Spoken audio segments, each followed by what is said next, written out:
Friday. Mm, mm, mm. And we're back. Pick Hey, up my y'all. girls and hit the party scene. Hey. Is that Montel Jordan? Girl, don't do that. Is that Montel Jordan? It's Friday and I'm ready to sing. Pick up my Aaliyah! girls and hit the party scene. Like, really, Montel Jordan, Mia, I'm so through with you. I was like, don't do that to my girl Aaliyah on a Friday. Okay. Oh, shit. Oh, my God. It is. I have been drinking. I've been drinking. I know what Montel Jordan song you're talking about, though. Yeah, it just kind of, the whole. They are kind of similar. You know, that's why I immediately was like, oh, Montel Jordan. But, what is that song called? The West Side. Something about the West Side. And they love this song out here in LA. This is how we do it. Yes. Dun, dun, dun, dun, dun. This is how we do it. Mm-hmm. It's Friday night. And okay. That's where I got the it Friday from. line in there. Yeah, yeah. Sorry, Aaliyah. Rest in peace. Oh, man. It's been a long week. It's Friday evening. So what is popping in Nashville? Let's hop into it. Okay, Nashville City streets. You know, I typically don't be fucking knowing. I don't have anything to say about the OJs because they've already came. Did you go see them, girl? I didn't go see them. No, my sister. All that damn talking about the OJs and you didn't go see them. Girl, I don't even know why I did not end up going, but I did not end up going. I would have loved to see the OJs. We have so in Nashville, for those who don't know, we're known for like music, hence Music City. Country music, all of that stuff. So one of our hotels here, our prominent hotels named the Gaylord, they do something every year around the holiday time where they have ice sculptures, so you can go take your kids to the Gaylord and look at all these different like cartoon characters built in like ice figures. You can slide down an ice slide. We also have where you can see the lights of the town. So like you literally just are sitting in your car and you're driving, just looking at all the lights. It's a thing here. Yeah, I think it's a thing everywhere because we have it back home too. Okay, so yeah. So that's really... I mean the thing you drive through. Yeah, you just drive through. Drive-through lights. Like, oh, we want to drive to see the lights, and they got a little. You go like $7. Yeah, you got to pay for that shit too, and it'd be a hell of a long line because you know it should be wrapped around, and everybody's just driving real slow, but trying to see the lights. Perfect when it's cold and you already in the car, toasty. It's perfect. I used to love going to the lights. Yeah. So that's what we've got going on until probably January. Didn't the Gaylord have a bomb-ass brunch, if I can recall? Do they have a really good brunch or something? We used to frequent them. Like a seafood brunch. You're talking about... I have distant memories of some like crab leg Mother's Day feast or some shit. And I feel like my mom was in town. Yeah. I think I do remember what you're talking about. Yeah, I think that they do. Because we used to go there for brunch years ago. They had all the seafood remember their menu selection. It's a very fancy thing. And then also there are other hotels here that do something really nice, like the Hilton. They do a nice brunch for Easter. The Lowe's, they also do a really nice brunch for Mother's Day, like a big, huge spread, crab, waffle station, you know, omelets. Like it's a thing. And they even have ice sculptures. Me and these ice sculptures. But anyway, yes, I remember those damn ice sculptures. Like it's a thing. So that's what we got going on this week. Okay. How's the weather out there? Is it cold yet? You know, I hate to tell people like you who are used to cold from like Baltimore and the East Coast, and like when it's cold to me, yes, but then I also have people where I'm talking to them on the phone, whether it's a client or something who lives in New York. They're like, is it cold down there? And I'm like, yeah, it's freezing. They're like, okay, what's the temperature? I'm like, about 50, 40. They're like, oh, honey. They're like, okay, yeah, no. But so yeah, that's getting frigid. I mean, I'm a Californian after 5 years now, and my body is not used Has to it adjusted. Yeah. anymore. So it's cold. It's cold. For Nashville, it's cold. Because I feel like it's cold here. I got a Yeah. heater that I put on in the mornings. It's freaking cold. Um, So it's and cold. edit. I'm not from Baltimore, but yes, Maryland. Sorry. It's okay. It's okay. Maryland. Nothing wrong with Baltimore. Shout out Baltimore. I talk about Maryland and Baltimore interchangeably. I know, and it's just the furthest thing It's from just the my first, yeah. reality. It's just like Baltimore. My Be whole more. life, you say that. I say I'm from Maryland. They're like, oh, Baltimore. Yeah. No, like I literally probably went to Baltimore once or twice. It's like a whole hour away. So it's just like, but okay. What is So going on down there? LA, what was our LA title again? Our LA category. California love. California love. I was like, what did you name it? That's funny. Girl, ain't shit going on. I'm about to leave and fly to Georgia for Thanksgiving. I've been in hermit mode. I've been chilling in the house, really. The last event I went to was Complex Con. It was like 2 weeks ago. Okay. And that was cool. I saw a lot of celebrities just like walking around and ran into some people. But yeah, besides that, I've been chilling. Got my mind on my money and my money on my mind. Nothing wrong with that, sis. Ain't nothing wrong with that. Trying to make plenty of it. I told somebody the other day, I saw a meme and it said, I'm tired of having broke people problems. I get it. Money doesn't make me happy, but I really want some rich people problems right Girl, now. I think you posted that. Didn't you post that to our page? I think so. But Girl, it spoke that to is my a whole soul. word.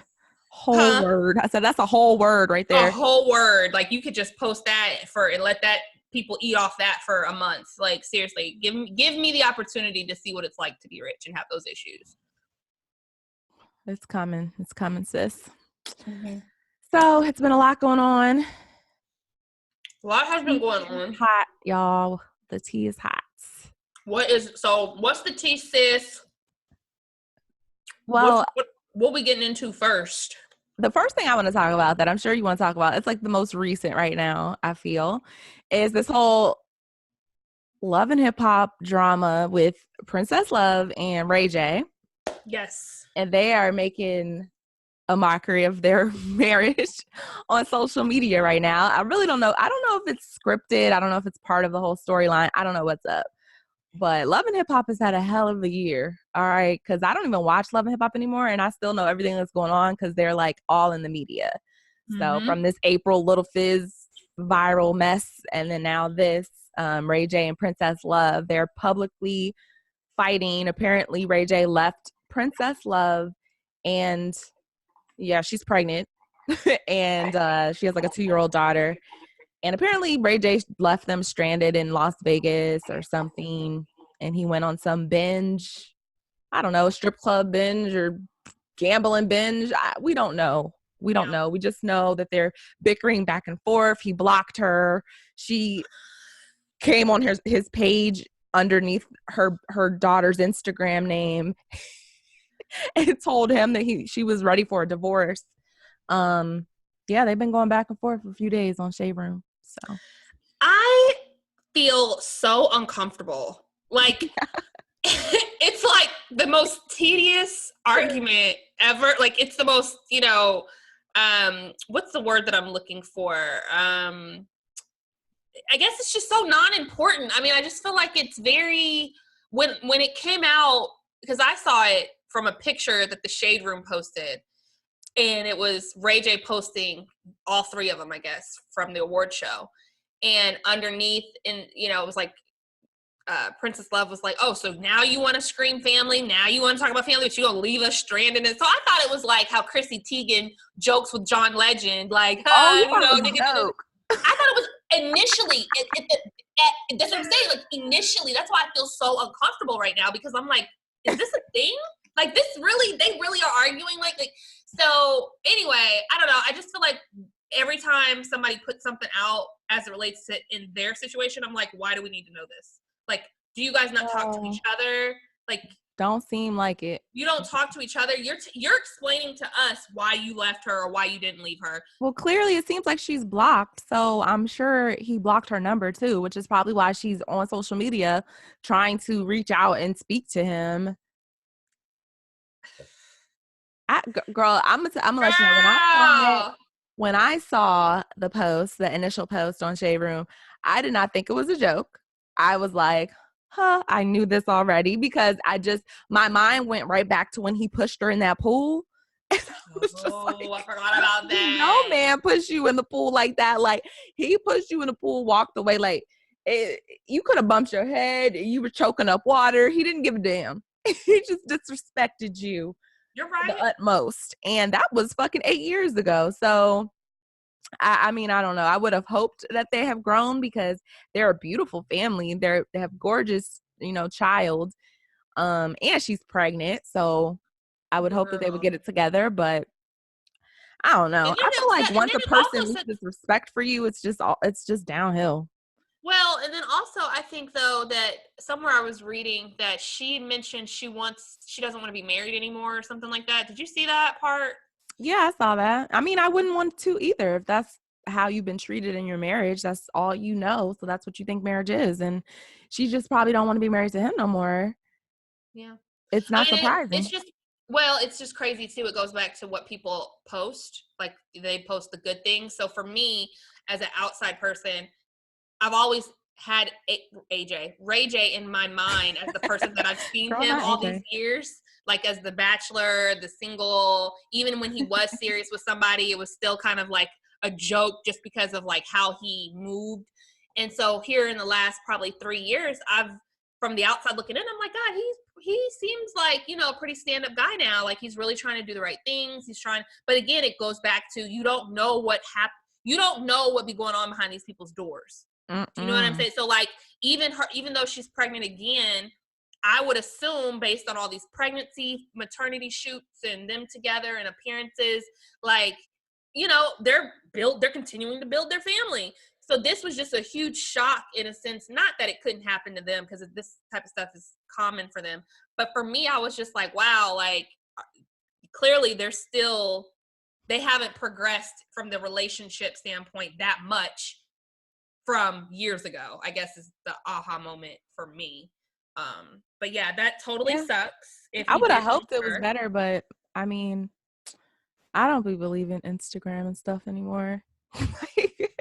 Like, from what it looks like on the outside, I'm just like, Girl, right. All of it's fake. You can't even believe what you see anymore, like in person. Like, people out here straight be flogging, they be faking. What do you call it? Capping. Capping. So yeah, I mean, people, the one thing that we know, and I'm gonna tell you this, that you posted recently, I think it was today. Well, yeah, it was today. The Drake quote, "Pinky ring until my wedding ring," or something. And then it was like, everybody I know is miserable in marriage, and I'm good where I'm at, something like that. I was like, that is real as hell, because before I got married, I can't say that I know just all these like happily married people. That doesn't mean that they don't have happy moments or whatever, but for the most part, the consensus about people who are married are either don't do it, or make sure you're really, really, really ready. Make sure that the person is like, this is the one you want to go through things with. But for the most part, I don't know a whole lot of married people that are just like, so. Girl, it's a struggle. I want to believe in love, the old me really is, I love love. And I do love love. I do love to see two people in love. Yes. But I just think sometimes it's just like a moment. It's not a lifetime. Fleeting. It's like fleeting. I would love to see that lifetime love, I just don't know if that is attainable. I want it to be. I would love to see it, but it just seems like love has expiration date. good, Or healthy relationships have an expiration date, you know, and it's nothing wrong with that. It doesn't make it any less valuable, but is it like, can you really get that for a lifetime? Like, you know, how our parents were, like, they were married forever. When they got married or when they got together, it was throughout their entire life. And not to say those were the best marriages, because those were damn sure sometimes the worst marriages, but it's still just like, what are the two options? Is it be with someone forever and be miserable? Or is it, you know, hop in and out of relationships, finding temporary love? Or is there a third option? You know, I don't know. I do believe that there is that third option. And I say that because my sister and her husband, obviously you know them, so that's why I had to say that for the viewers. Oh, yeah. But they really are genuinely happy together. I Like, could say they've that, gone through a yeah. lot of shit, but like, they are, to see them and how they interact with each other and all these years about, like, you know, how he takes care of so many different things, how she takes care of him, like, just the love they have for one another. I've never seen it. That's like movie. And it's not even that they're this Right. romanticized couple. They're very much a real couple. You know, my brother-in-law, he is very unfiltered. He's not a cookie cutter guy. My sister, she's a little bit more on the docile side. However, she does speak up, and, you know, so it's not like they've had to sacrifice who they truly are to be together. Right. And they've been together for 20 years. He just upgraded her ring, which is beyond beautiful. He came to my house to see if she would like it, and I'm thinking, like, They should have a, what do you y'all, call you it? really try to ask me if she gonna like this ring. Here I am crying. I'm not even getting the ring. You coming over here to ask me if you think she gonna like this damn ring? Nah, bruh. Nah, she gonna hate it. So, I know it was amazing. I but already no, know. like, seriously, just to your point though, like, I do believe that there's a third option. I just feel like it's so rare. And now, and you, again, they're a couple that started 20 years ago. So and my sister has Right. said it time and time Were again. they She's the like, last generation? yeah, and my sister says, well, my sister says it all the time. She's like, if I were to have to get out here and date in today's world, God help me. She's like, Girl. so I think that has something to do with it too. You know, like, we've moved into this new generation where relationships aren't really celebrated, marriage isn't really honored. Do you know what I mean? Like, now Yeah. communication is lost because we text in, we're shortcutting words, it's just so Yeah. many distractions It's than there harder were back to in the day. connect with people, I think. It's harder to have a genuine, true connection with someone So these days. So, God help us all. God help us all. God bless Ray J and Princess. Hopefully they will work it out if it's meant to be. But if they're miserable, please don't stay any longer than you have to. Please. Yeah. I Not mean, even but for the I'm kids. sure I've never been pregnant, but I'm sure, like, I think she's like pretty close to being due. She got to be somewhat like hormonal or just like Okay. emotional. You know what I'm saying? She could just be a little bit overly emotional, not saying she don't have valid reasons to be upset. I'm sure she does, but Right. No, I I'm got sure what that you're saying. plays a part of it. It Like, doesn't help the being situation. lonely and 9 months pregnant, I'm sure you're going to be fucking emotional. So Yeah. I know I'm God a bitch bless without them. a baby. Speaking of the whole pregnancy thing though, the whole Portia, have you caught up to Housewives? Yes. Yes, yes, yes. Apparently Portia is wanting to get married on camera. Like, Oh, yeah. That makes a lot of sense. I was wondering, like, why they were public. It just seems like she was done with him. And the fact they reconciled, I feel like there got to be some type of motive. why do you think she was so, because like Candy said, she was like, Candy was like, I mean, are you upset about the cheat? She was like, not to diminish that the Yeah. cheating isn't, she was just like, but Is I there mean, anything else? is there Like, anything else that you feel like should know? Not saying that cheating is, but Portia's been cheated on by several, you know, from her ex, you know, so yeah. this one cheat or what, we don't know. I'm just saying, like, I wonder It's if not how even she just the felt, cheating. It's just like, the pregnancy thing probably. my thing is, I think there's a disconnect there and everybody can feel that. You know what I'm saying? Like, that's why, Mm-hmm. like, Candy's like, okay, you being honest and telling it all right now. Is this the only thing? Because it Yes. just seemed like she was so ready to be done with Dennis anyway. And on top of that, before the cheating, before all of it, you know, she was hesitant. She didn't want to move in with him. She didn't want to do that. It's like she barely really liked him. To me, looking at it from the outside looking in, it didn't seem like she really was that into him as we have seen Portia be into other people from the past. Okay. It seemed like it was more like she wanted to have a baby. She wanted to be in love. She wanted it all fits from the outside looking in, but it seemed like something was missing, and Candy picked up on that. That's why she's like, is this it? Is it just the cheating? Because you seem done like you know, like it was too quick. And then it was for him to ask for the ring back if he cheated, I'm confused. Like, hold up, you can ask all you want to, baby, but the fact that you actually gave it to him was the issue. That's a telltale sign. Like, what's really going on? You can ask all day, every day for this ring, but will you get it back? But why would you ask if you're the one cheating and you want to be forgiven and you want to reconcile? Why would you ask the woman you love for the ring back? Wouldn't that further piss her off after your ass been caught cheating? Yeah. Things aren't making sense. Something's not adding up. Being left out. Some shit is being left out, and it's not adding up. Yeah, it's not adding up.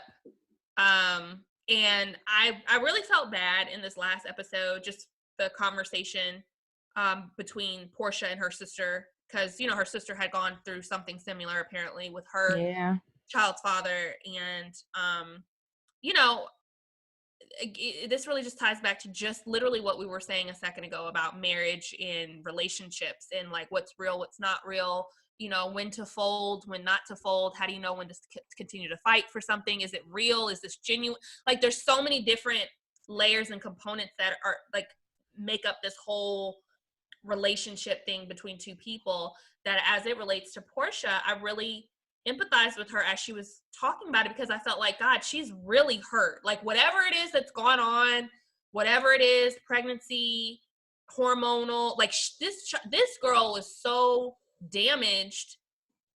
And I personally also too believe a little bit it could be that she probably really wasn't into him like that in the beginning.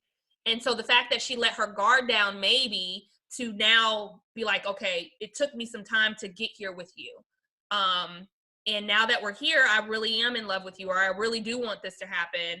And then now I find out that you did this to me, when, you know, because there are some people that feel like they do you a favor, unfortunately, by surrendering to you. No, if you know somebody's totally into you and it's taking you a while to catch up where they are, and then, you know, you're finally like, okay, I'm in, and then now you do something to me where I'm like, nigga, you know, it took me forever to even realize I fucking loved you. Like, how dare you do this to me? I think probably some of that has something to do with it too. Like, the nerve of him, like the nerve, like, yes, it was a cheat. It was a cheat during my pregnancy. That's really fucked up. But how dare you? Like, you know, so I do think that there's just more to the story that we just don't know. It's definitely more to the story. I don't know. I just don't know. And I don't know if it's just because of maybe it got public. It can't, you know, like. But this is the other part of it, though, too. She didn't know, mind you, in like the first and second episode, she did not know he actually slept with somebody. There was only speculation. Then when she went to therapy in this last episode, to hear it come out of his actual mouth. So my thing is, she was distraught before she allegedly found out that, yes, he did in fact sleep with somebody during. But I didn't take it like that, because the first time, so when she said that he cheated, because she said that he cheated before that therapy session, she was like, you know, that's why they had broken up. She told Candy and them that he cheated. And when they told her that it wasn't that lady, whoever lady came up to Candy in the restaurant, Portia was like, I mean, that wasn't who it was with anyway. Like, she said it in that clip. She was like, well, that wasn't, she was like, I understand it's not her, but it was somebody else. Like, it's like she already knew it was somebody. I got from the therapy session that she was pissed about the timeline of it, because she was like, oh, while I was pregnant? Like, she didn't think it was while she was pregnant. She thought it was. And then he also made mention that, like, you weren't emotionally available. And she's like, I was emotionally. She was looking through her timeline of photos of when this allegedly happened. And she's like, oh, this was like intentional cheating. Like, this is like, she was like, I was present and pregnant, belly and everything. I was still present, nigga. We were still going out You know, I was still available. I was not being a bitch. Like, and you still intentionally planned to cheat. You didn't just bump into somebody and knock her down. Like, you literally left me to go meet up with someone else. So I do get that. I get and that. then the worst part was like I don't know. I can't get over this whole ring thing. Like, how dare you? If you cheated on me, how are you going to ask me for the ring back? That's like you're done with the relationship, is it not? Like, I don't. Is it I not? know several. I know. I'll say I've heard of people that take the rings back and they get back together. They do it all the time.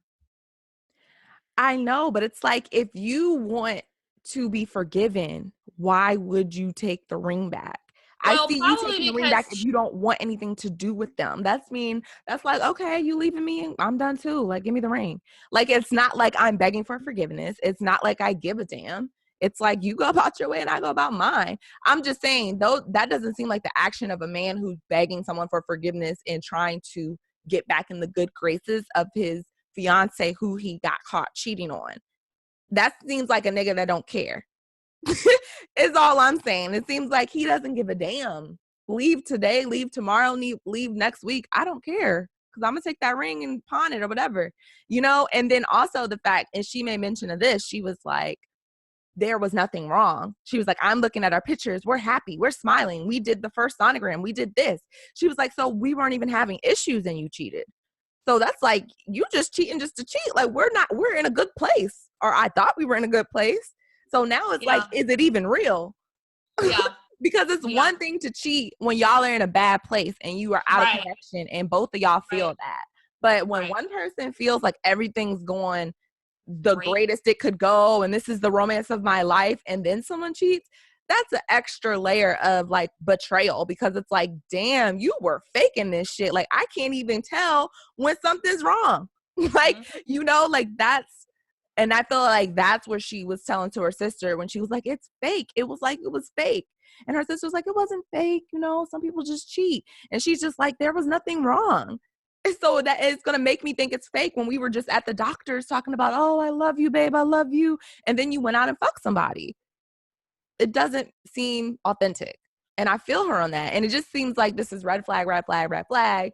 And I would hate for Portia to get married and then like 2 years later be divorced and everything's public and she got to relive the wedding on camera and all types of shit, trying to get a check or whatever. I'm sure Bravo is going to offer her $500,000, $1 million to shoot the wedding, whatever it is, you know. But it's almost like flashback to Cynthia and Peter when she knew she shouldn't have married Peter and she still married Peter.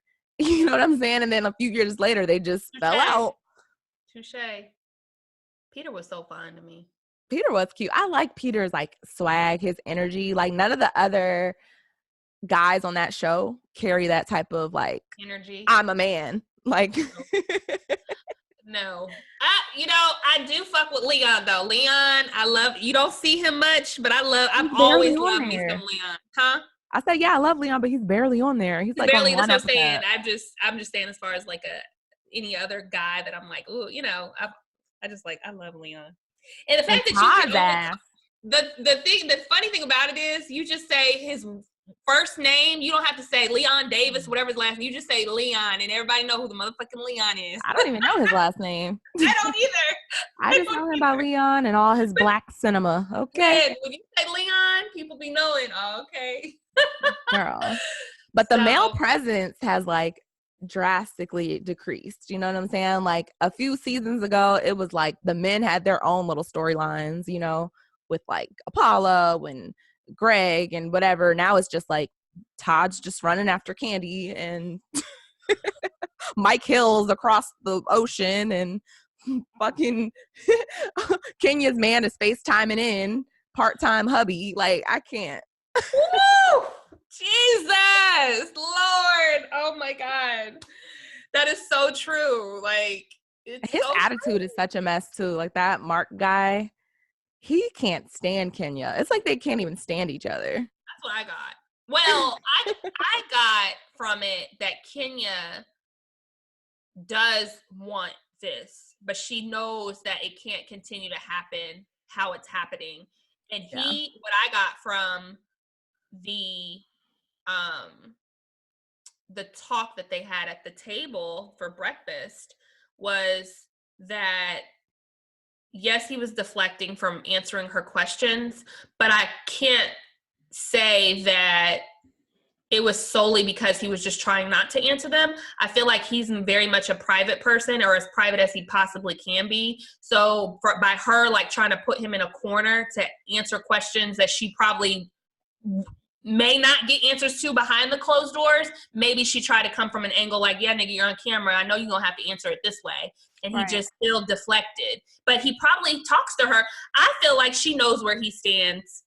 She does know, and I feel like she tries to front for the camera. Yeah, when these cameras are off, they've had a conversation. He's probably said, I'm not moving. It's a non-negotiable. Yeah. Or if he has told her, I'll think about it, it literally just means I'll think about it. Don't ask me anytime soon if I'm moving again. So, girl, I don't think that's even a discussion in real life, because she was like, what did she say when he was FaceTiming in? And she was like, oh, when are we going to see you again? I know. Like, I was just like, we'll see. I am mortified. It's like, I don't know. I was like, how is this a marriage? And then on top of that, you know, him always wanting the baby around, like in the bed, I guess, what was it? His birthday or something. Yeah. Kenya was like, let's plan, you know, I want to plan a trip for you and I. She was like, well, Brooklyn, oh, the baby's got to go. She was like, you want the baby to go? He was like, absolutely.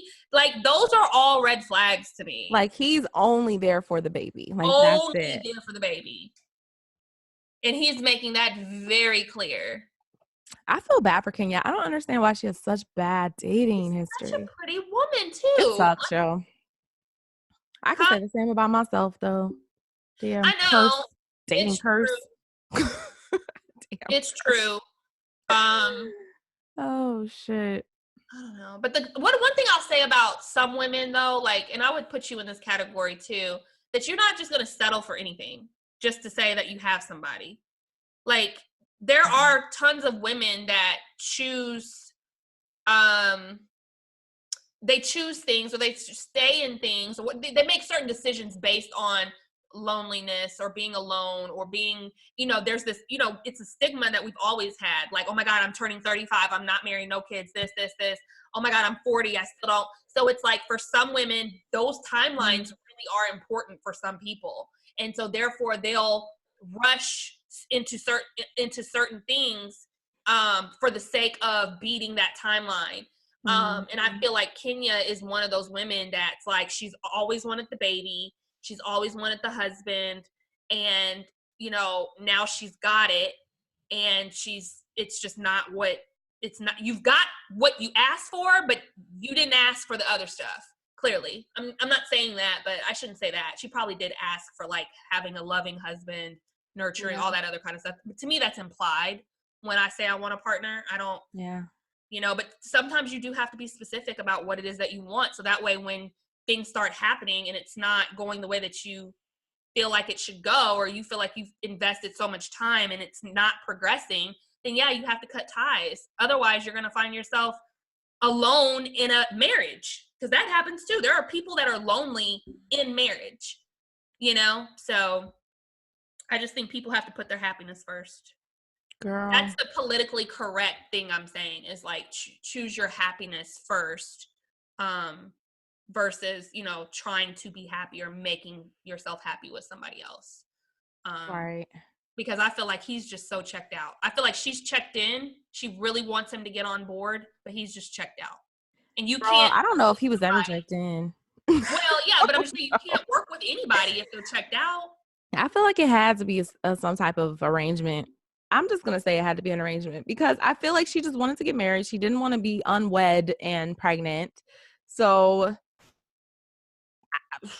that's what my senses is telling me. I'm not saying it's right or wrong. I don't know. Before they got married? No, she got married and they got pregnant right after. Okay, yeah, okay. And you know, at her age, you know, it was a intended effort. It's high risk at 35. So yeah, in your 40s, you're damn near. Well, yeah, I'm not saying, I wasn't talking nothing about the risk, but yes, it is high risk. But I'm saying it was clearly intentional.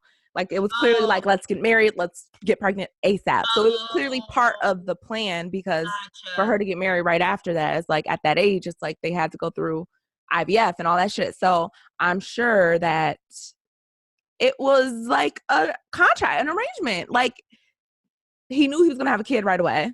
He knew like, and it seems like right after the kid, they're separated. They're getting, is that baby even one? I don't know. But I know. Yeah, I think she just turned 1. I think. Yeah, so maybe it was like a year contract. They have the cutest baby. Oh, that Like baby's every time I gorgeous. see her, I'm like, she is literally a doll baby. Like she is so cute. Yeah. I just can't even take it. You know, she looks like her daddy to me. Yeah. Um, And he called her a little boy. He was like, she looks like a boy. Why did you do that to her hair? I was just I didn't like, catch that. you're so extra. Yeah, he just immediately, he does not like Kenya. He criticizes everything she does. What did he say? College dorm refrigerator. I was like, oh, he don't need to be on TV. And she's all like, honey. I can Oh. pivot. She said, I can pivot. I'm like, girl, you keep trying to make these jokes. And he's like throwing shots. Like, Like he's throwing hurtful shots, like daggers. Like, damn. awkward. Well, Girl. kudos to Portia and what's his name? Danny, Yeah. whatever. I'm so glad that Nini's back on this show because I mean, it was just not that entertaining. Just keeping it 100. I'm gonna need something to pick up and do something soon because I do hate that. I feel like she's like outcasted though, because all she really and she positioned herself to be in that way. Like I don't feel bad about it, but it's just it sucks because Nene is such a big personality that when you feel her presence and then you know she doesn't have really any friends except for Marlo who doesn't have a peach, which by this point, child, just give her a peach. and it was Cynthia, but Cynthia is with Eva now. Cynthia is not with fucking. Eva. She was with Kenya. Now she's with Eva. Yeah. You know, I don't know, girl. Pick a side, Cynthia. Girl, Pick a side, girl. it's too much. It's too much. So, yeah, I'm excited to see where the season goes. Me too.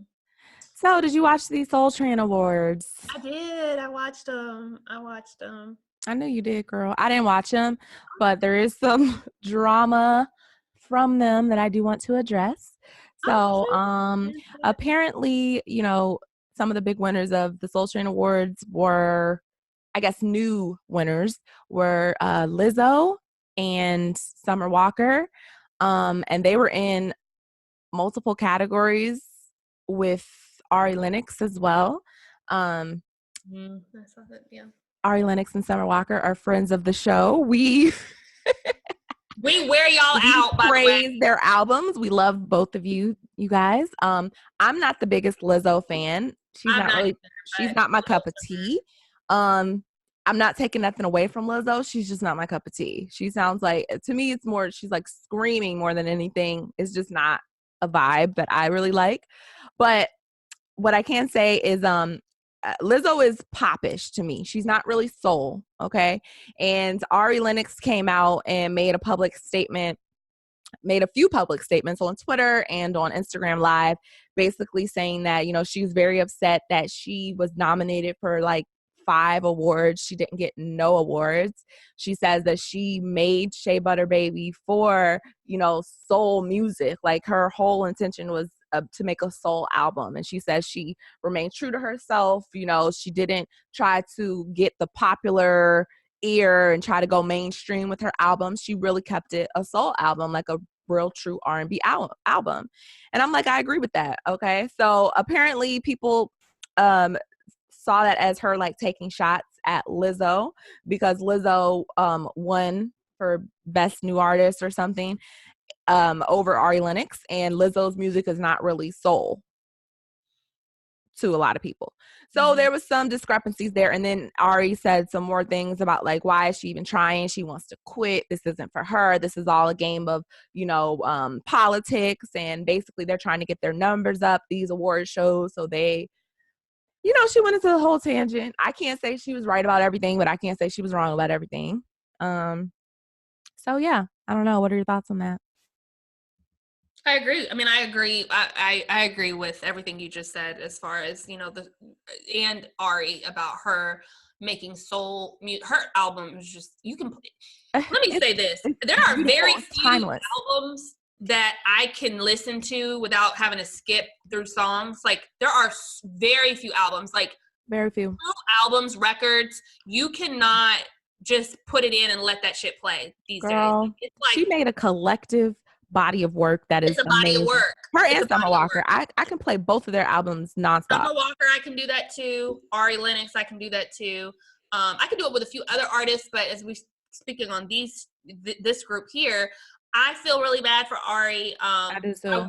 I do, because she does have a valid point, but this is truly a classic case of things that have been happening at white award shows. They're happening at these black award shows. Like, whoever's behind the scenes that are making these decisions, and a part of me feels like it's not always the viewer's choice, and it's not the viewer's choice. They have, when I say they, the behind the scenes crew, the people that put these things together, and the industry, they have the rights and the power to be like, this is the criteria that each of these artists, in order to be in this category, this is the criteria that needs to be met. Lizzo, anybody would know that's not soul. It's not a soul album. It's nothing soul about her. I'm sorry. It's a bebop, bop, bop, bop.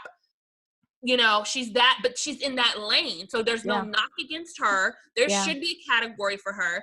But as it relates to, if we're really going to honor our artists and give them, the praises and the accolade, whatever the word is, that they deserve, they should be held to a standard against people that are truly their equal as it relates to these awards. Because it does them a disadvantage, you know what I mean? And one thing I do know is, as humans, this is just in general, we do like to be incentivized. A lot of times, we do have people that just do work for the work, but there's a deeper meaning behind that work and appreciation that artists still, or people in general, still feed off of. So who knows? Like, this could have made her, Ari, like, you know what, fuck this shit. I'm not even gonna do it anymore.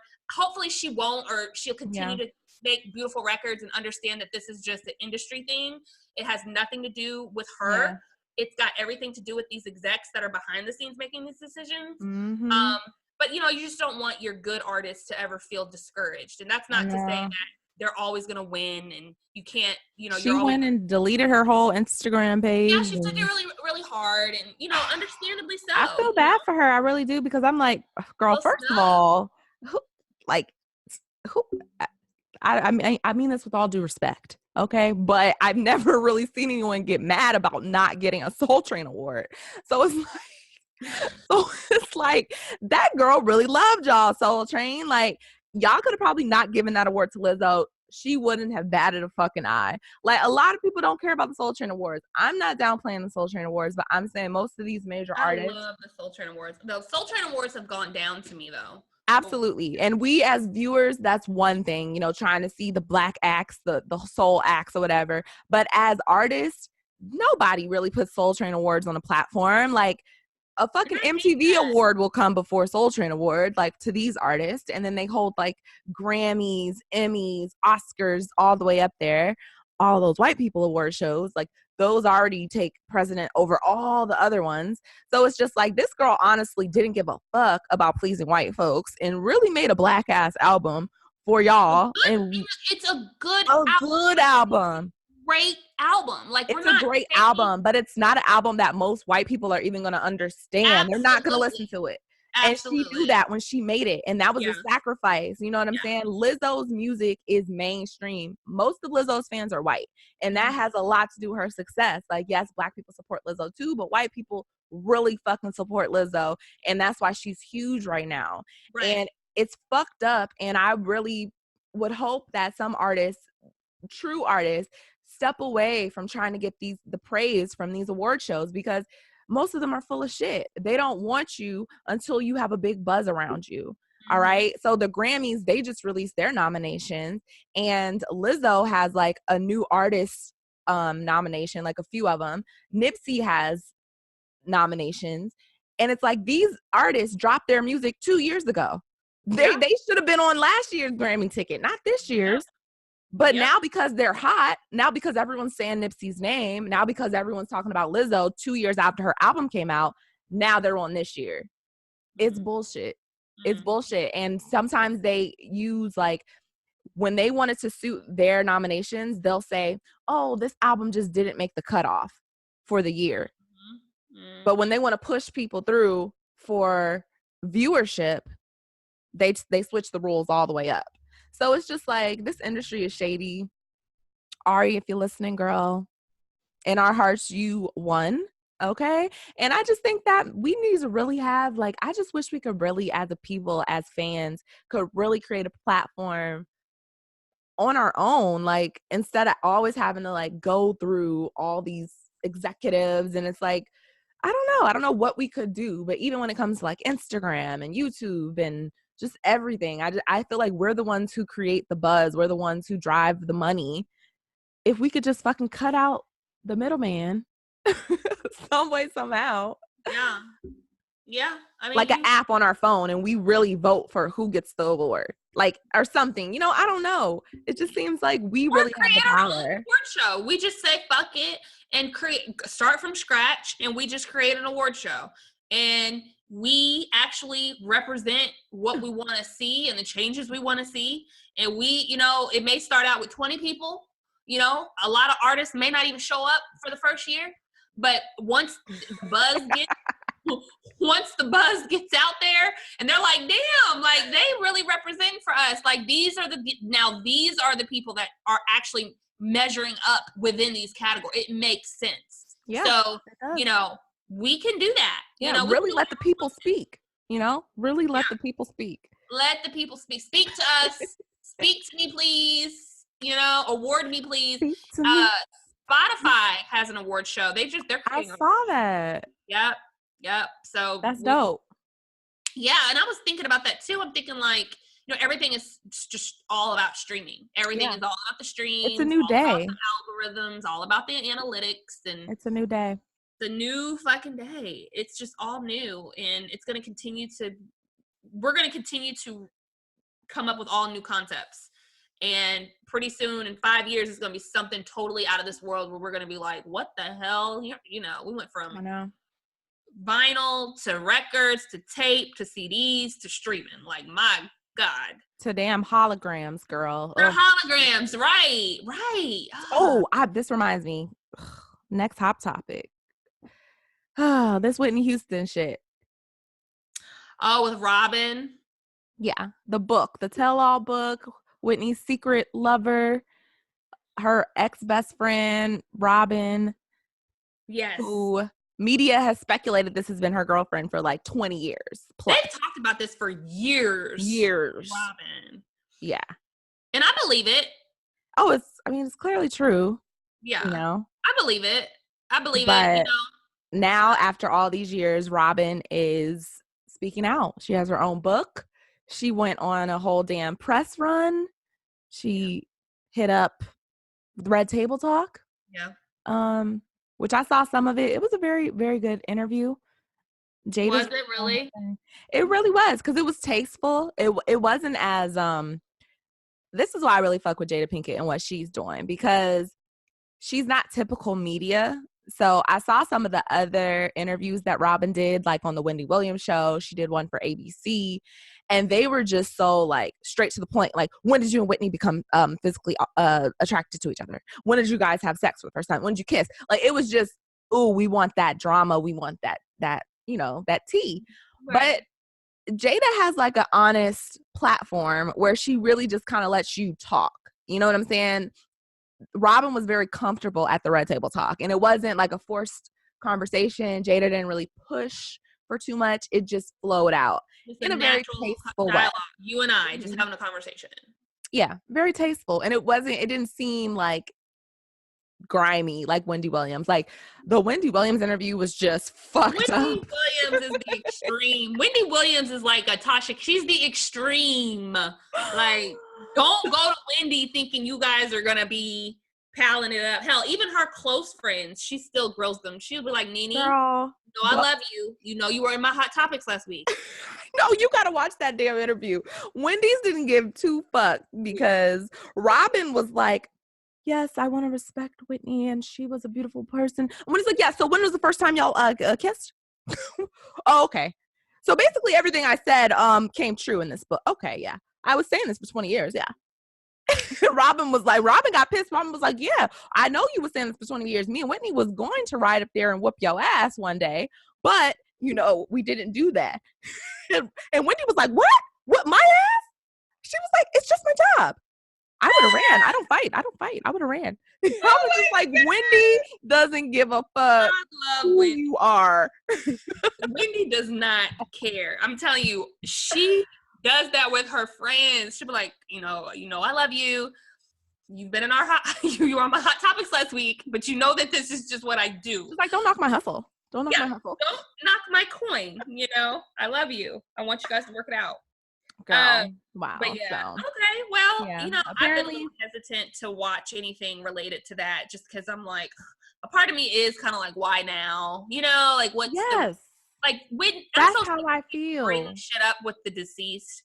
If we are not talking about who killed Tupac and actually got the motherfucker who killed Tupac and Biggie or whatever the case is, those are the kinds of things where you could be like, all right, I ain't gonna let this nigga sleep in peace because we have some unsolved. But if it's like relationship, first of all, it's one-sided. And that doesn't mean that I don't believe none of what she's saying. It's just in any classic case where there is a deceased and they're not here to have a dialogue with you in front of each other so we can kind of figure out what's true, what's not, then really this is just, you can be saying whatever you wanted to say. It's fucked up because I see both sides of it because she was put, so like, this is her first time speaking in however many years since Whitney died or whatever. But she was put in so many stories. She was in the Bobby Brown story. She was in the Whitney documentary. She was in the Whitney movie. She was in Sissy's book about Whitney. She was in the Bobby Brown family book about Whitney. So she has been put in the story so many times and she never spoke on it.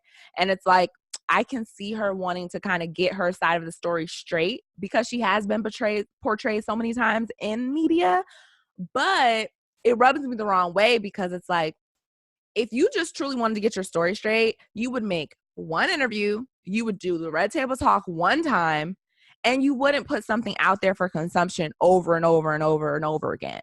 Like the whole press run, the whole tour of you hitting multiple stops and interviewing with this person, that person, that's like a money grab. That's like you trying to get your coin up. You trying to make sure everybody buys this book, and it's working because these YouTube videos have a bunch of views, people saying they bought the book. I downloaded like the preview to my Kindle. What I'm going to say is this book... This is a damn elementary school read, okay? This book is, I really wish she would have gotten a fucking co-writer, ghostwriter, editor, something. It is full of grammatical errors. Oh my God. There's no weight in any of the paragraphs. The sentences have no setup. It's really just a bunch of facts just being spitted out at you. Okay. And I like to read, so it was just very disappointing. I'm like, oh, I can't buy this book. It's just like, I'm just gonna get the footnotes or listen to the YouTube videos about it. But she seems like a good person. I feel bad for her. She's clearly still mourning the loss of Whitney, because clearly they never really. She always loved Whitney, and Whitney always loved her. And even when Whitney was with Bobby Brown, allegedly, she still kept Robin around her, and she did, because Robin was her maid of honor. Robin was here, that, and the third. And Robin says that eventually, just when the drug abuse got out of control, she had to move away. But it's interesting. Whew. Well, I'd be curious to know what some of our viewers think about that. And I love Whitney Houston. It also was a statutory situation. I think she talked a little bit too much. She told a little bit too much detail. Because she met Whitney when she was 19 years old. She was in her second year of college, but Whitney was only 16 years old. And during that summer, they worked at the same summer camp as counselors. Whitney was 16, turning 17, and Robin was in her second year of college, and she was 19 years old. And she said that summer was when they had their first sexual experience, and the way she put it is our bodies touched for the first time. I can't. I don't mean no disrespect. God bless Whitney's soul. I'm named after the woman. I love her. Okay, but I forgot your name. Oh my God, Whitney! Really? I forgot your name was Whitney.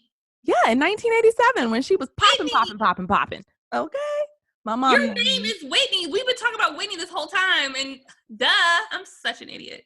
I know, girl. I know. I was named after her. I feel connected to Whitney, you know? So a part of me is struggling with this because, Robin, you were like her only friend who didn't spill her secrets for money. And now you just followed suit of everyone else. So it's unfortunate. I would hope nobody would do that to me.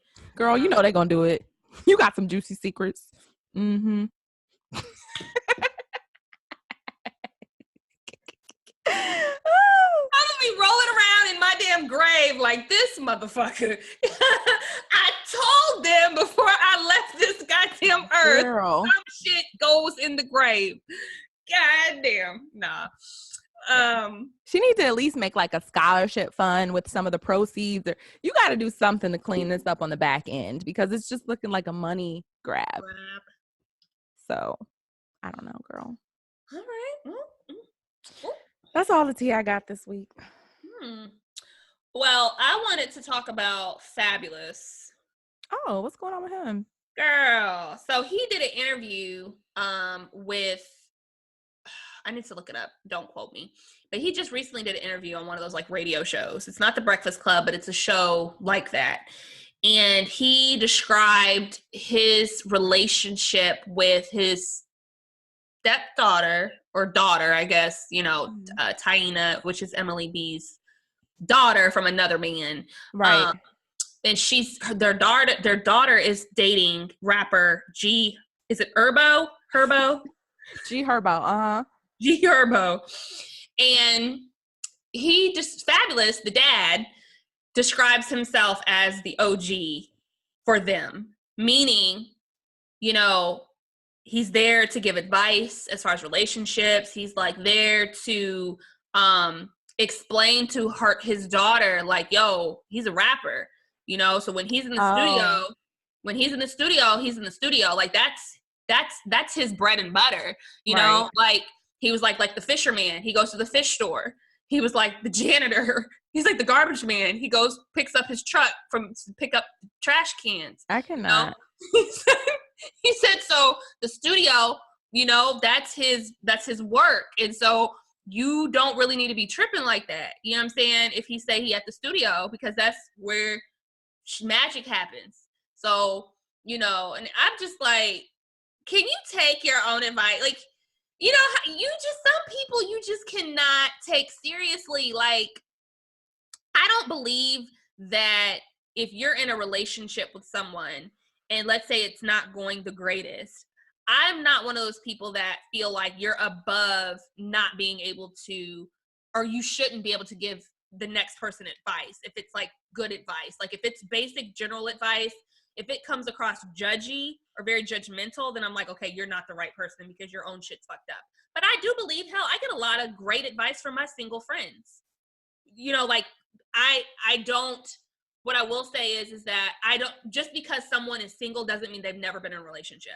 So there may be something that I can come to, you know, let's just say for you. And you being single and being in a fucked up relationship is two different things. Like yeah, I'm single because I'm just not with someone right now. You're in a relationship that's fucked up and trifling. So you don't give relationship advice. Like, I don't know. I feel like those are two different things.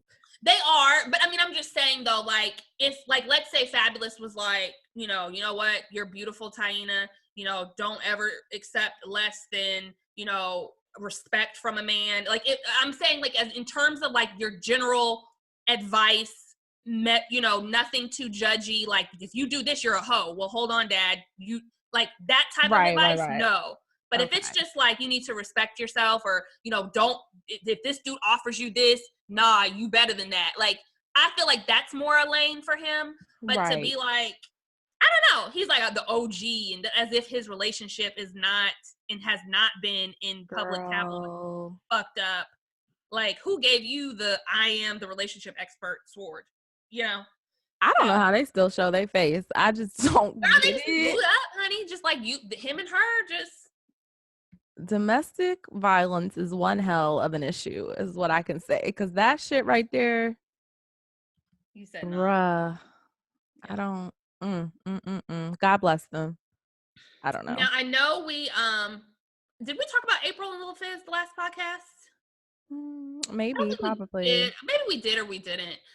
So it's been, I mean, this has been happening for a while now, so it's kind of like old news, but it's just funny because to me, like Omarion, we're seeing a little bit more and more of him. Like we knew he was obviously kind of unbothered, but now we're actually seeing current pictures of him out and about, just really looking real low key unbothered. I think he's even made a statement. Yeah, he had an interview. Like, you didn't see it? I didn't see it, but I heard him say like something, I'm happy for him. You know, it was like something real general, basic. Do you really believe he's unbothered? You gotta watch that motherfucking. You gotta watch that interview. That man could not give two fucks. Really? Facts. He doesn't care. He don't care. Okay. He really doesn't care. Okay.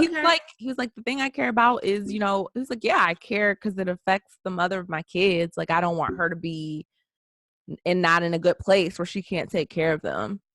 He was just like, they should do what, you know, makes them happy. I'm doing what makes me happy. Why shouldn't they be able to do what makes them happy? He's just like, yeah, like, you know, peace, love, and fucking chicken grease. He don't give two fucks. And his media training is outstanding because every time they tried to take him there and make him drag somebody in the gutter, he just wouldn't go there. He just would not go there. Like, this man has evolved spiritually, emotionally. He has really found some peace. Girl, I strive to be peace. That level of unbothered, like, in my daily life. Like, girl, everything. I thought I was unbothered until I saw that shit. I was like, I'd be too bothered. Like, I need to meditate or something because Omarion is out here. Girl. Vibrating high. I have too many triggers. That's why I see why he wasn't trying to do my show for $2,000. He's like, I'm higher than that. They said you barely got a response. It was kind of slapping the face. I got a response. It wasn't the response I wanted. Thank you for the response that you got. Yeah. It actually is nice that they responded. He tried to. His booking manager responded and tried to sell me. Yeah, Ruben Studdard for. I think we would take him, right? You wouldn't want him? No, girl. Who's gonna watch it? Well, Ruben. I'll do Ruben for free E. I'm not paying those $2,000 for Ruben Studdard. I will save my coin. Didn't they say Jay Holiday too, though? Jay Holiday's hot. He's a good commodity. He had them hits. Wait a minute. I only know one song. From Jay Holiday? Yeah, for like 15 years ago. That was my song. Oh, I'ma put you to bed. I like that song. And I also like It's Yours. It's Yours. I don't think I know that one, girl. That's a bop. Like, that shit's sexy as hell. It's a bop. And then what is the other one? Seduction. Oh, I do remember that one. He had some good little hits. Suffocate. I suffocate. I'm away with you. Don't know what I mean. Don't nobody know the words, girl. Damn it. I'm not paying for that. You should try to get Bobby Valentino. He seems like he'd be cheap. I'm going to save my little coin, and God's going to come through for me because I got some projects coming through. So if you're in the LA area, expect something amazing because I am going to be promoting a show very soon, a live show with some amazing talent. We are going to be anticipating that. Yes, I will fly down for the premiere. Absolutely. And we're going to be on the red carpet. I'm going to, honey, hobnobbing with all the beautiful people. Being one of the beautiful people. I need to reach out to Ari Lennox. Like, girl, this industry don't want you, girl, but I don't want you, girl. Let me get you in on this set, honey. We're going to blow you up, boo. Yes, that's girl. That's really the route right there. For real, for real. I will take all of the industry rejects or whatever. Fuck the industry. Ari Lennox is queen in my book. Like, she really came through this. Beautiful voice. The thing that I like about these artists, specifically as we talk about Summer Walker and Ari, is that their voice is so refreshing. Oh yeah. I love real music. How do you feel about Summer Walker's whole thing about her canceling her tour, and she has social anxiety? She didn't want to hug her meet and greet fans. How do you feel about that? I get it. I feel like, and didn't I tell you? I told you a few episodes ago. I was like, I saw Summer Walker and it was horrible. Yes, you did. Remember, I told you that? I was like, it was bad, but I still love the girl. But it was bad. Her music. I think honestly, I feel a few different ways about it. On one hand, I feel like mental health is something extremely serious that we as a culture, especially, we don't take as serious as we should. And the fact that she has come out and is vulnerable in a way to share, some of the reasons why she is the way she is very brave of her, while still trying to give of herself in more ways than probably she even wants to do. As far as her canceling some of the tour, because Ashley had bought tickets months ago for her show here in Nashville. Did she cancel that one? Yeah. So they got the refund back. They already got the refund. But were you gonna go with her? No, I wasn't gonna go. Actually, I just started listening to Summer Walker literally a few months ago. Right. But I know you really like the album, so I thought maybe you No, I like the album, but I mean, it wasn't something that I had to go to. Right. And right at this moment. I'm still kind of, I like her a lot. Yeah. I play her every day. Now, Ari Lennox can perform her ass off. Exactly. Oh my God. I would love to be able to go to a concert. It just wasn't one of those things where I was like, oh, here's my money, I'm going to go. It was more so like, if they're still selling tickets in another month or two. You know what I'm saying? Like, it wasn't something like pressing for me. Yeah. But the fact that she canceled some of her tour dates, I kind of am on the fence about, like, I totally get it. She had to do what she had to do. But on the other side of it, where is the artist development part of that? Like, could she not just get on stage and just sing and then just bow out? Don't do meet and greets. You don't need to sign any autographs. You don't need to be like, kind of barricade her off in a way where the people contact, it's literally just a show. It's not interaction. And this is honestly, that's the thing. That's the issue. Since this new era of streaming music and Souncloud artists and people just getting famous off of like visibility on the internet, there is no more artist development. Like when I was growing up, I wanted to be A&R at a record label, but those don't exist anymore. Like they don't have those roles anymore. And maybe this will be an opportunity for the industry to say, hey, artist development is still important. And we still do have some artists out here, even though they are uber successful, they still do need to be developed in a way so they can be more, mainstream, because it's going to hurt her if she decides to not tour and you okay? Yeah. Sorry. Okay. It's okay. I thought it was 911, girl. 911. It's gonna hurt her if she doesn't tour, because when you tour, you open up yourself to like so many different people. When you're streaming, people have to find your music. They have to go to your music, find it. But when you're in a city, some people will just go see you because you're in that city, or because your headliner or the person you're on tour with is there. So you're gonna gain new fans all the time. So. And people genuinely like to go to concerts. People genuinely still love, like, movies are becoming a thing of the past where everything is like, I wish I could just order a movie at home that's out. But like, people love concerts. Yeah, like, festivals are huge right now. It's such a money grab like, that's where you make the bulk of your money these That's what days, I because heard is your show. people aren't buying albums like that. But regardless, her streams are off the charts. She's gonna make millions of dollars regardless. Me personally, I don't care. I'm okay with her just sitting behind a fucking keyboard or whatever, a guitar, banging out songs and streaming them, because I've already found her. So I'm already gonna have that access to that gold. And I don't want to pay to see an artist that feels forced to perform, because you can feel it. And I was almost disappointed that I had even seen her in person, because it made me think a little less of her, because I saw her and I didn't enjoy her in person. Because usually it's the opposite. I'll see an artist in person and then I'm like, oh shit, I really love them now, because they brought that energy. They were amazing. Oh, and it was the opposite when I saw Summer Walker. So it actually hurt her. You know what I'm saying? And a lot of these fans who pay for the meet and greet, they felt the same way. They're like, I don't even like her anymore, because I saw her energy was so off-putting. I don't even like her no more. And it's just like, don't force yourself to do these things, because you're going to rub people the wrong way. People aren't going to understand your social anxiety. They're not going to understand that. They're just going to understand that they paid $300 to meet you and you're acting like a bitch to them. So I see both sides of it, because mental health is super important. But like you said, I think maybe artist development needs to take a part in her career.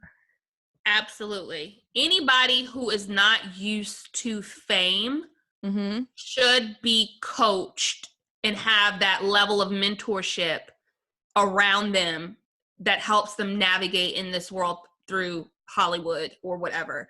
We have seen it time and time again, where we have artists, actors, actresses, and the list goes on, that being in the spotlight, they've just gone downhill, whether it's peer pressure, whether it's them making these decisions to do things that they don't want to do, that have ultimately forced them into, maybe now they're doing drugs. A lot of people we know, these celebrities, they overdose. Like, there's something there with that fame piece. Once you hit that fame piece, if you're not strong enough in the mind, as well as every other aspect of yourself, and now we have the added layer of social media where everything is so instant, you will crumble.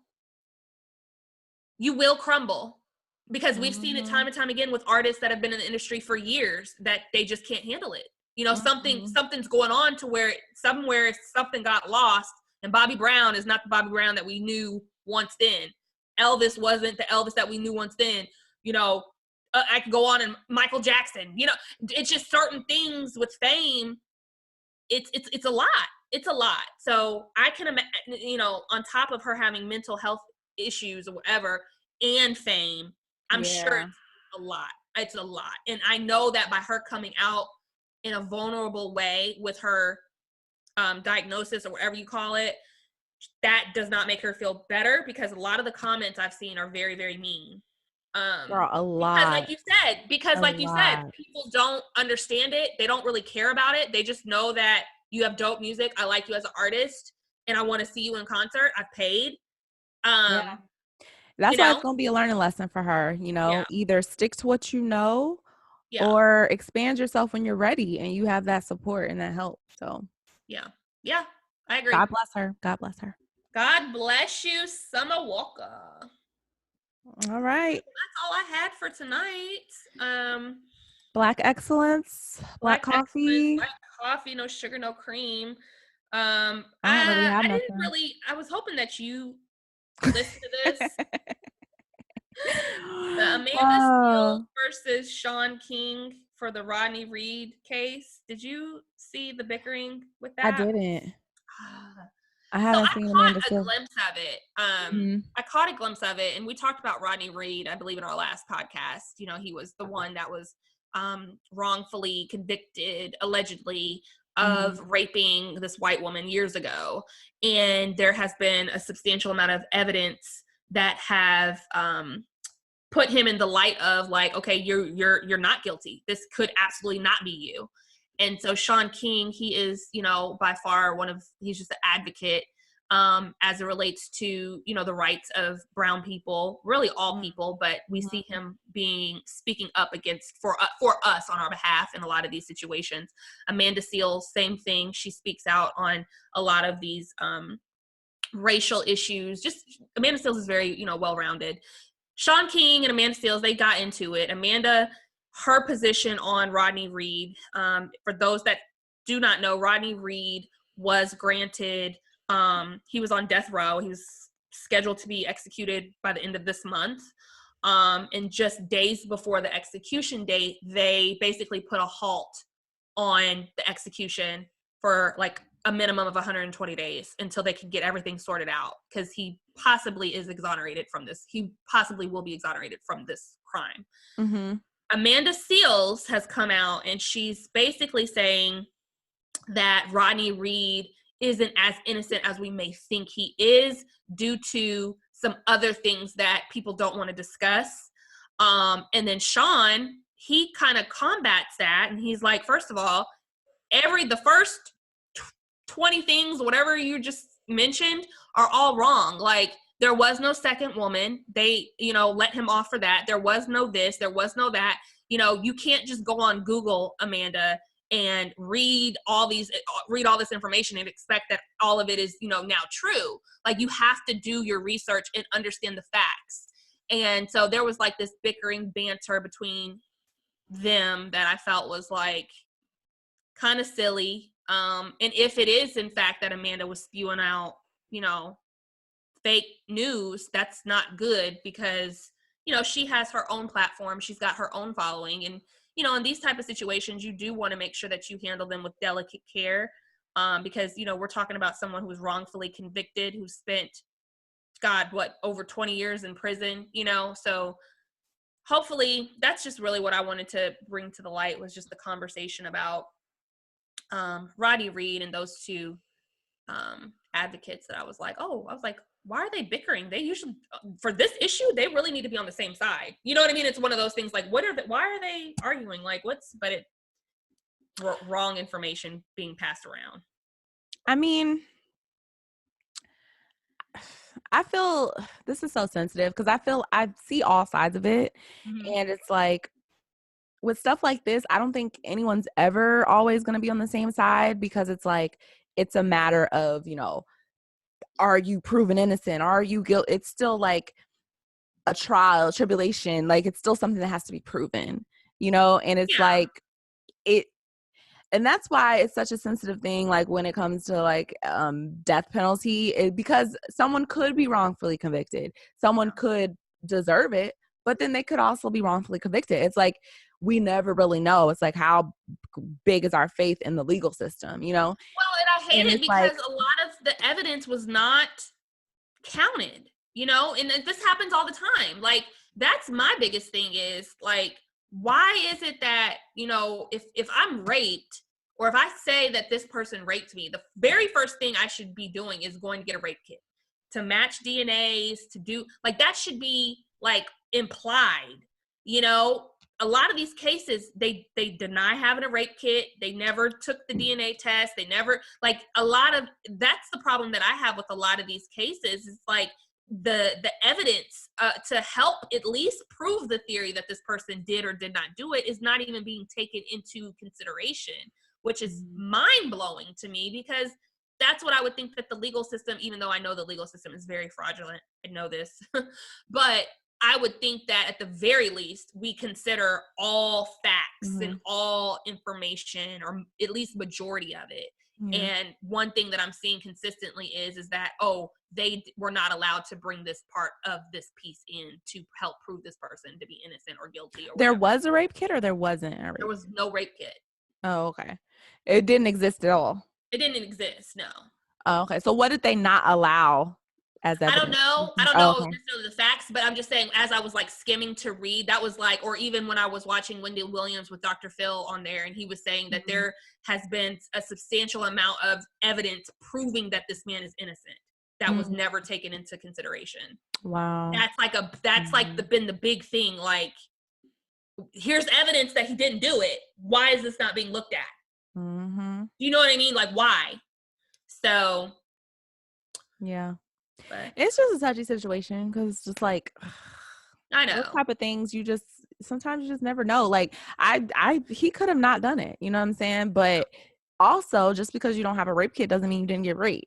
So it's just like Yeah, that was just, and I'm not we don't saying that. know. I'm not trying to sway that to be that Yeah. way. I'm just saying though that to help at least try to prove, Mm-hmm. that this is the person that actually raped me, because maybe he had a mask on, so I can't identify him. But if his Yeah. DNA matches, that's the type of information that They're I'm trying to thinking. say, did he kill someone too? They're He trying did, to say, yeah. They're saying he raped her and then murdered her. yeah. And it's like with stuff, I mean, when you're gonna execute someone, it's just like you would think it'd be 100% Sure. in stone. Like Yes. it's just ridiculous. Yes. This that's why I feel really iffy about the death penalty, because there are some things that are just so horrendous, and I'm just like, oh my god, these demons, yeah, execute them. Like, but then another part of me is just like, what if they really didn't do it? Like, we don't know all the time, and then it's just like, you can never take that back. If you execute someone and find out they didn't do it, what can Right. you do then? Nothing. Right. So, it's just a sad situation. So that's all I had for the black coffee, no sugar, no cream. Just Um, yeah, I wish we had more positive Black news, but I don't really know anything either. The only thing I had was the just an update about the young lady who died, Alexis Crawford, who was murdered by her roommate and her I roommate's hate boyfriend. it. Just gives me chills. I saw some of their court case online because they went to have their bond hearing to see if they were going to be allowed bond, but They denied they it. will not be. Apparently, the girl, the roommate, she has been trying to, like, I guess, strong hand witnesses. So some of Alexis's family, she's been trying to contact and, like, basically intimidate them to not be part of the trial. She had withdrew from school. She was trying to, like, leave the state. Right. So the judge was like, yeah, your bond is not going through. Um so Denied. Sorry. yeah. Credit application denied, bitch. Yeah. Do not pass go. Do not collect It $200. just amazes me that they really thought they could have gotten away with it. Like, she thought that her withdrawing from school and moving back home with her parents would somehow exonerate her from this. Um, because the day that they killed Alexis, the next day they woke up, they went to a Halloween party, and then she withdrew from school and started to, like, pack up all her things. Like, she was gonna go back home to her family, in Detroit and escape this punishment. And it's just like, are people really this dumb? People are really this dumb to think they can just get away with murder. Like, I just And they don't continue understand. on with life. Like, and that just goes to show that how young minded these people are too. Because And evil. age for yes, some people have more mature, are more wise than others at the same age, but ultimately, even if she did get away to move to Detroit, bitch, they're still gonna find you. They're gonna come to Detroit and just haul you all the way back. And do you know what I Mm, mean? So, like, yeah, the fact that girl. their minds were on such a low skill level to think, one, you could get away with this, and then two, that you withdrawing from school and moving out of the state as if that doesn't look guilty. It's just like you just I just All for a nigga. That is all crazy. over a nigga that is a professional criminal. Like, what the fuck? Yeah. So now it seems like the way they're both of their lawyers are going, it's like they're trying to pin it on each other and basically be like, oh, well, they really did it and I just helped. So, like, now they're, like, placing the blame on each other. But at the end of the day, they both attacked that girl in her own apartment. It's super tragic. The details, I don't know why I do this to myself and listen to these court cases and shit, but I'm, like, addicted to, like, law and Yeah, criminal cases and shit. yeah. But these two people, when they attacked Alexis, she fought for her life. Like, she was fighting the roommate. The boyfriend jumped in. He strangled her. The roommate put a plastic bag over Alexis's head, and she fought for her life so much that she poked a hole into the bag trying to breathe. And when the detective found her body, they found the bag in the hole because basically Alexis was trying to breathe, but they strangled her externally because, trying to kill her, even when she was trying to survive. So that just shows you how evil they were. This girl fought for her life. She had a horrible death. I don't think no mercy should be given to them. They need to be up under the fucking jail for the rest of eternity. So y'all watch y'all back. All right. Wow, Whitney, you just dropped a load on me. You dropped a bomb on me. Oh, Yeah. I didn't realize the detail. Yeah. I mean, I hadn't been able to shake. I don't know why. I just felt so connected to this girl. I felt so bad for her. I know I've been in situations at that age, in college that were very dangerous. Like, we could have got shot up fucking around with, J-Bo and Chewy and all those fucking people from the past, that all the drama we had. Name dropping now? I'm just saying. Shit.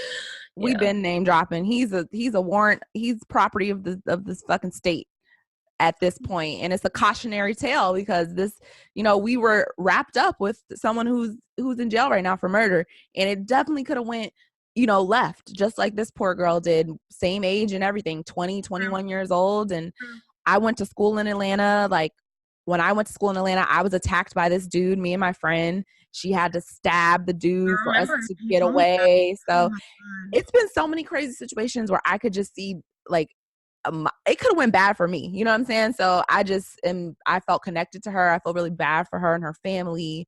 And it's just like, I just want everyone to really be, safe. I'm so glad that I made it out of that phase of being like naive and hanging with the wrong people and like not being able to like see through people. Being older, I feel like I can feel people's energy. I don't really hang around that many people, don't have everybody up in my house, and we made it through that, and it's just so sad that some people don't get a chance to make it through those bad decisions. So right. God bless her family. That's so sad. Oh, that just breaks my heart. It breaks my heart. So many levels. Yep. But everybody, I just feel like we have to learn from these situations. Like, if you have a bad feeling, if you're living in a situation that doesn't feel right, get out, leave. It doesn't matter if you feel silly about it.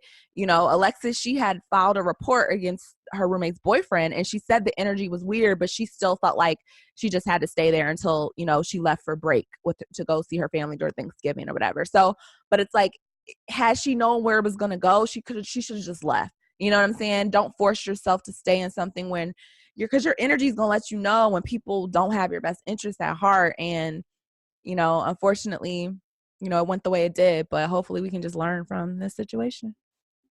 It's so sad.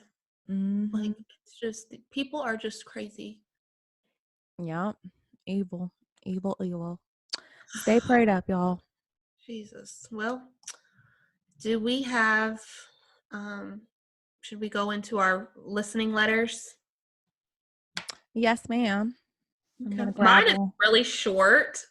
Yeah, it's mine's just a too. question that a guy wrote in about what age should he allow his daughter to date.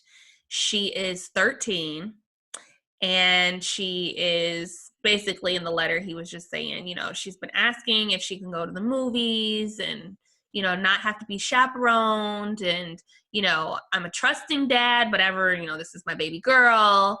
And, what age is the right age for young women to begin dating without supervision, or, you allowing them to kind of, yeah, okay, it's a movie. Go ahead, have fun. I'll be back. What age is the right age? I don't know. I really don't know. Everything to me is happening a lot sooner. It's just a different day and age now than it was back then. I know that for me, I didn't start dating until I was about 15. My mom, she would allow me to go like in group dates, like with my girlfriends. We'd meet boys at the movies. Yeah. I did that probably around 13, maybe 12, Same. 13. Like I think 12 might even be too young, but maybe 12, 13, I want to say. I feel like at that age, you still got to like hide it. You still got to be like, oh, we're all going up. And the boys meet you there, you know? Yes.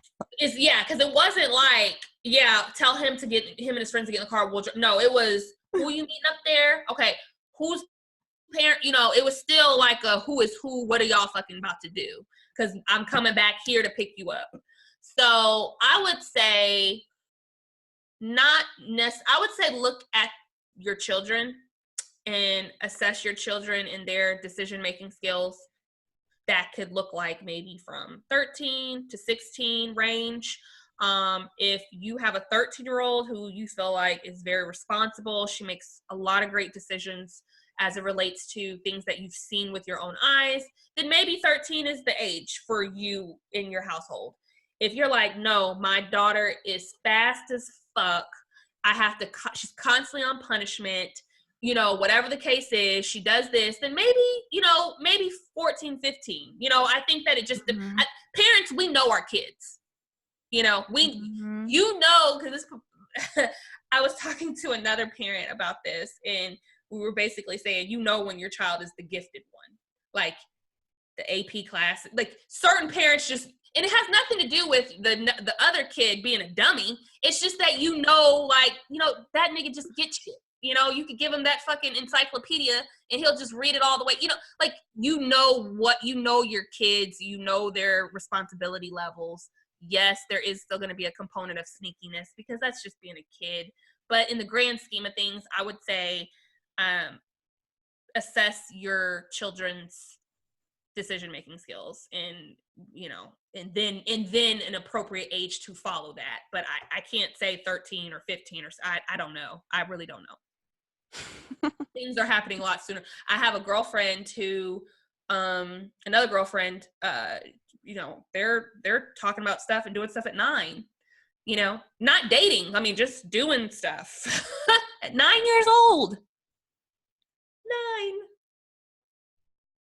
9. Getting caught doing stuff via social media, bananas and cucumbers, and you don't even really know what the fuck you're doing. You just see it from school or on Instagram or, but this is happening at like 8, 9, 7.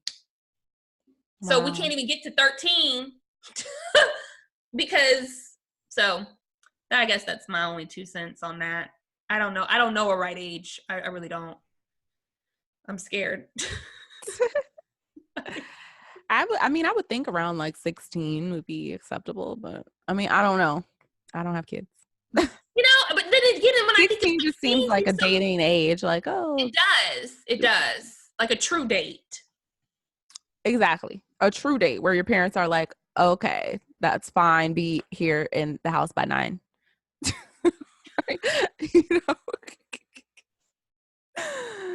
Okay, well, I don't know, but I don't know though. To each his own. Why do people do that? They say what they say, and then at the end they're like, I don't know. Who knows? Because that's what you're supposed to do. Don't come back to me because I said I don't know. But when you're not perfect, you need to say, look, this is just my opinion. I'm not telling you what to do because I ain't fucking perfect. So, but I don't know. Only God knows. I don't know. But I don't know. It's your life. If I was you, I would do this, but I'm not. So I don't know. Do what you got to do. Oh, Lord. So, but my question. Oh, shit. This is so funny. This question is like a trend on our show. So it says, hey, y'all, I wanted your advice because I'm not sure if I'm being petty or not. LOL. Oh, Lord. A few months ago, I was having a convo with one of my really good friends about dream weddings. I told her what my dream wedding would be, even though I am completely single. Fast forward a few months later, she got engaged. She's been in a relationship for quite a while now, so I was very happy for her. We met up recently and she started to go over her plans for her wedding. And wouldn't you know it, she stole my dream wedding idea. Same location and setup as the one I had described to her months ago. It's like she didn't even mention that she got the idea from me. Now, clearly, I am completely single and I have no idea when I will ever get married, but I still feel a way about her stealing my dream wedding idea. Do you think I'm being petty? No. Fuck her. No, bitch, you got that idea from me. You're trying to be me, bitch. I can give you the recipe and the sauce, and it still is not going to come out as my dream wedding. Okay. Yeah, no, you're not being petty. She's petty, and she knows what the fuck she's doing. We are too old to be explaining to motherfuckers where they got you fucked up at. No, bitch, you knew that was my dream. I'm single, satisfied and single now, but when I'm ready to meet my man at the altar, bitch, you need to find a new location. Like, that's just that. You need to I find know. That's why I feel like you got to keep shit like that to yourself. You have to. Because people, at the end of the day, some people like to morph into you. And it may not even be a situation where she's trying to copy. Not morph, I can't. Yeah, girl, morph into you. Yeah, because you'd be like, bitch, you starting to look like me, you know? I just think that, yeah, no, that's fucked up. I'm so tired of, in these types of, I've been in too many of these situations, so I really feel some type of way about stuff like this. Because I've been in situations where, yes, people can give you a compliment. Oh my God, I like your hair. What kind of hair is that? And I'll tell you, okay. And then you may even go and get it done. Like, that's not a big deal. But if it becomes a situation, girl, where do you get that outfit? Girl, where do you be going here? Where do you be doing this? It's like, damn, bitch. Like, and something as elaborate as a wedding idea, and it's the exact same wedding idea that you have that now she's trying to do, I am offended. I think the real issue comes in when a person doesn't acknowledge where they got that inspiration from. For me, it's like, both. Even if you did acknowledge, I'm still pissed. Absolutely. But I feel like, I mean, me personally, I wouldn't be that pissed if they acknowledge that they got the idea from me or whatever, or maybe even been like, you cool with it, right? I don't know. But I feel like it's a different level of crazy psycho bitch when you do it and don't even acknowledge, like, you act like it was your idea, or this is your style, or this is your fashion, or like, I had a friend who, I was gonna say, I'll tell you, I'm not going to name no names, but I have a friend who said that, she had this one purse that she used to wear every day. And, a friend of hers asked, hey girl, where you get that purse from? Blah, blah, blah. So she told her just very casually. The next day, or like a few days later, she saw her friend with the same purse, but like in a different color. And the friend just like didn't mention it, didn't bring it up, didn't anything. And my friend was like, oh, I see you. Like, after a few days, she's like, oh, I see you got the purse that you asked me about. And she was like, oh, yeah, I just love this purse. I love this type of style. I wear this type of style all the time. So it's like she made it seem like, oh, did I ask you? But like, it was like she didn't even acknowledge that she had gotten the idea about the purse and got the info from her. It was like, oh, girl, no, I wear stuff like this. Like, it was like, what? But that be the type of shit that people do. That's a whole different level of fucking crazy. Like I said, I've been in a lot of situations where, when I say a lot, I mean probably like 3 or 4, which is way too many. One in particular, I had a girl, and we were friends at the time, and it just felt like if every time I brought up something, it was like, oh my God, me too. I love that too. Oh my God, that's like, so that way it really wasn't like it was all me. It was like we both think the same thing, but it's like, every time you bring up something, I'm never like, oh my God, me too, me too. It's like, if I come up with an idea, or if I want to do something, or if I want to wear something, it's like, I can't even tell you what I'm wearing before I go to a party, because, there's those people. Like, what are you wearing tonight, girl? Oh, probably a black da-da-da-da-da. Oh, okay. They show up to the party in the black da-da-da-da-da. So, or I don't say anything. I'm like, I don't know what I'm wearing tonight, girl. I just probably will just put on something light. Soon as I see the girl, I'm all dolled up, and they're like, oh, bitch, why do you need to tell me that? Why do I have to tell you what I'm doing so you can do what I'm, like, just wear what you want to wear? Like, it becomes too much, and I feel very strongly about this because I do believe that there are some people. I see that part, because I do, like, people be like, oh, what are you wearing to that? So, like, we're all, like, so I'm not overdressed or, like, super underdressed, and everyone's wearing, like, what I'm speaking about gala is attire. I'm talking about all the time, like all the time. And it gets to the point where if I don't say what I'm wearing, that person gets offended. Like it was a personal thing. Like it just be like shit like that. It's just people are weird. People are, me and my sister were talking about on the phone the other day. People are weird out here. They're just some weird fucking people. And I am so, this is like me talking kind of off on a rant tangent. I have a very, very small family, but we are extremely, extremely, extremely close. I have friends that have these huge families, and they are so broken to the point where, hell, even my husband, he comes from a huge family, but they only talk to, one, a lot of them don't even like each other, and then two, the family within the family are siloed. So it's like you only talk to, know, when people meet me and they see how my family operates, they're like, God, you guys talk to each other about everything. You guys are on the phone all day, every day. Like you guys, like we're just super, super close. I've always wanted a big family, or I've always been like, oh, I wonder what it's like to be in a big family. But it's so funny to me when I meet people who have big families, but yet they're still so like, it's like, girls, yeah, those like I like 21st cousins. I don't talk to none of them, girl. I don't know who. I may talk to one. You know, the other one's a funny acting. I don't talk to, it's just interesting to me. I don't even know what my point was on getting off on this. Oh, people are weird. People are just fucking weird.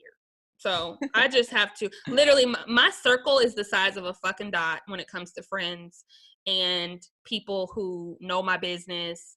And yeah, because I would hate to feel like I can't share with you my business idea with fear of you taking it, right? Like, oh, I want to hold on to this idea is, me as my best friend. If I should be able to share at least anything, I may not tell her how I'm about to do it, but I have something brewing on the inside of me. I want to be able to share it with her, but I don't want her to feel like she's going to take my idea or take it to someone else to say. Like, I know people like that. Like, I know people like that, unfortunately, but it happens. So hopefully you guys can work this out with the dream trips. I would be offended just because it sounds like it's an elaborate concept. I could see if it was like, oh, I want to get married at the Moon Palace. And then she's like, oh, I want to get married at the Moon Palace. But if it's like, this is your royal dream I'm wedding. thinking it must just be probably like the same location, the same type of setup. Maybe. I don't know. That's what I'm saying. The setup. It could be the same location. I don't have an issue. But if it's like the setup, the colors, the orchestra, if it's like all those details, that to me would drive me insane. That's all I'm saying. But like you said, you can steal the recipe, but you can't, get the sauce or whatever it's called. Shit, I don't know. You can't. You gonna do it like I'm gonna do it, and that shit's still gonna taste like fucking Kanye plates. You're not gonna do it how I'm gonna. That's just happened. Like, I'm a part of you. I see both sides because a part of me, I feel like imitation is the highest form of flattery. Like a lot of people, they're not creative enough. They're not out of the box enough. So they need to get ideas and inspiration from other people. So it is a part. There are those kinds of people. Yes. But know the difference, know the difference between someone who, and I feel like when people give you your credit and being like, oh, I feel like that's a whole different story, but when people, like I said, try to hide it, that's that single white female shit. Okay. So yeah. Thanks for writing in, you guys. Thank you for writing in. Oh my God. If you want to send your listener letter, you can email us blackcoffeeandtea312@gmail.com, or you can DM us at BCT Podcast. We've been getting so many more letters. We get so many. Yep. And we're about to hit 10,000 subscribers. Hey. 10,000 followers on Instagram. We'll probably be at 10,000 by the end of the week of next week, maybe sooner. And we will be launching something super special. If y'all are not following, make sure you do follow. Make sure you subscribe to our YouTube Black Coffee and Tea podcast. We are going to be opening a website. We're in the works of getting everything wrapped up with our store. And we are going to have a major giveaway. So there's going to be some codes coming out to y'all with some opportunities to get some free merch from our store. So don't miss it. Don't miss it. Keep it locked. Before we go, who are we teabagging? Oh, I forgot about teabag, girl. You got me.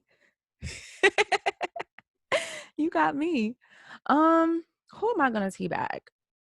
I'm a teabag. I want to teabag Princess and Ray J, but I'm gonna just teabag Ray J because Princess is pregnant. Keep y'all motherfucking asses off social media. Keep y'all motherfucking asses off of fucking Instagram Live, off of social media, off of everything. Yes. Get your life together. You have a whole child coming into this world who didn't ask to be put into this nonsense now. This kid ain't got shit to do with Love and Hip Hop. Y'all are wrong for this. Yes. Get your shit together. Because guess what? When this baby's born, everybody gonna be thinking about, damn, your parents fucked up. Your parents fighting on Instagram Live. They're not even gonna be thinking about the baby's life. So you're teabagged. I want to teabag Dennis, Portia's fiance. Ooh, yes. And I'd love to teabag him for several reasons. The obvious one is cheating while she's pregnant. I mean, that goes without being said. At least wait till the baby's out, I guess. There's not really a great way to cheat, but seems like waiting till she's pregnant doesn't seem like the best time to cheat.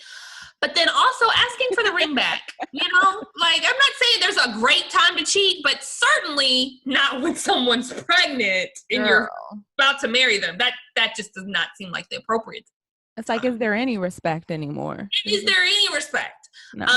But yeah, just asking for the ring back. That was very cornball move. It was very whack, and shame on it all. And I hope Portia finds the happiness that she deserves, especially now that she's a mom. So, you know, you got somebody else to look out for now, child. So Dennis, you are teabagged. You might teabag for the week.